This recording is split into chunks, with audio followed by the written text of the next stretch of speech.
Baby ভাইয়া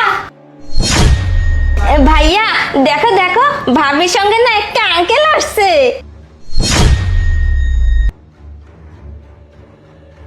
দেখো দেখো ভাবির সঙ্গে শুয়ে কি যেন করতেছে। কি ব্যাপার, তুই তোর ভাইয়াকে কল কেন দিছিস? তোর সাহস হয় কোথা থেকে?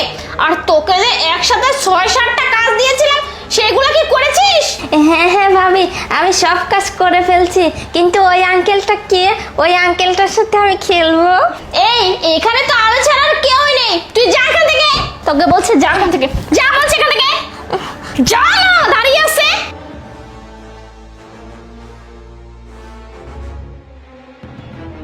আমিনুল, ও চলে গেছে, আসো এখানে আসো। আরে বেবি, তোমার ননদ ভিতরে চলে আসছে, তুমি আগে থেকে কি মানে প্ল্যান ট্যান করে রাখোনি? ও তাড়ানোর ব্যবস্থা করো নাই? আরে হ্যাঁ বাবা, ওকে না 8-10টা কাজ দিয়ে রাখছিলাম, কিন্তু ও যে কাজগুলো ফাঁকি দিয়ে এখানে কিভাবে চলে আসছে সেটাই বুঝতে পারতেছি না। আরে বাদ দে তো, ওর মাথা খারাপ আছে। তোমার হাজবেন্ড মনে কল দিচ্ছে, দেখো তো। কথা বল। হ্যাঁ ঠিক আছে। হাই বেবি, কেমন আছো তুমি? হ্যাঁ বেবি, আমি ভালো আছি, কিন্তু লিমা কি যেন বললো বাড়িতে কে আসছে, কোন আঙ্কেল আসছে, তুমি কাকে নিয়ে শুয়ে আছো? আরে তুমি ওর কথা বাদ দাও তো, তুমি তো জানো যে ওর মাথায় সমস্যা আছে, কি বলতে কি বলে ফেলছে। আচ্ছা নয়ন, শোনো না, তোমাকে কি বলছিলাম, তুমি কবে আসতেছো আমার সাথে দেখা করতে? অনেক দিন হয়ে গেছে তো তোমাকে দেখি না, বলো না কবে আসতেছো? আচ্ছা শোনো না বেবি, আমি বলতেছি আমি সামনের সপ্তাহে আসবো, আর তোমার জন্য কিন্তু সারপ্রাইজ আছে। সারপ্রাইজ? আর সামনের সপ্তাহে আসবা? আচ্ছা ঠিক আছে বেবি, তাহলে তুমি ভালো থাকো, তোমার সাথে পরে কথা বলবো, ঠিক আছে? বাই। আচ্ছা ঠিক আছে, বাই বাই। কি বললো তোমার পাগল স্বামী? আরে আর বলবা না, ও বলতেছে যে সামনের সপ্তাহে আসবি। বাবা বাসলাম। আচ্ছা বাদ দাও না, চলো। শান্তা, কোথায় তুমি? এদিকে আসো, আমি আসছি।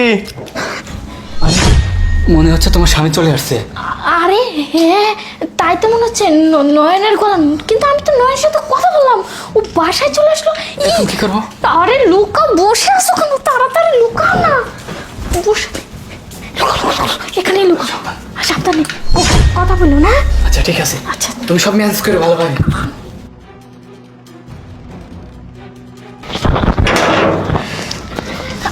আরে নয়ন, তুই বাসায় হঠাৎ করে তো মানে এক সপ্তাহ পরে আসার কথা ছিল? তুমি না বললে আমাকে নাকি তোমার খুব মনে পড়তেছে, সেজন্যই চলে আসলাম। ভাবি ভাবি, ওই আঙ্কেলটা কোথায়? আমি ওই আঙ্কেলটার সাথে খেলবো। কিসের আঙ্কেলের কথা বলতেছো? আসো এদিকে আসো। আরে তুমি তো জানো লিমার মাথা খারাপ, লিমা কখন কি বলে না বলে কোনো ঠিক ঠিকানা নেই, ও কি আঙ্কেল আঙ্কেল করতেছে বুঝতেছি না আমি, বুঝো না? তাই? আচ্ছা। ও আচ্ছা, তুমি যে বলছিলা আমার জন্য সারপ্রাইজ নিয়ে আসবে, কই নিয়ে আসছো?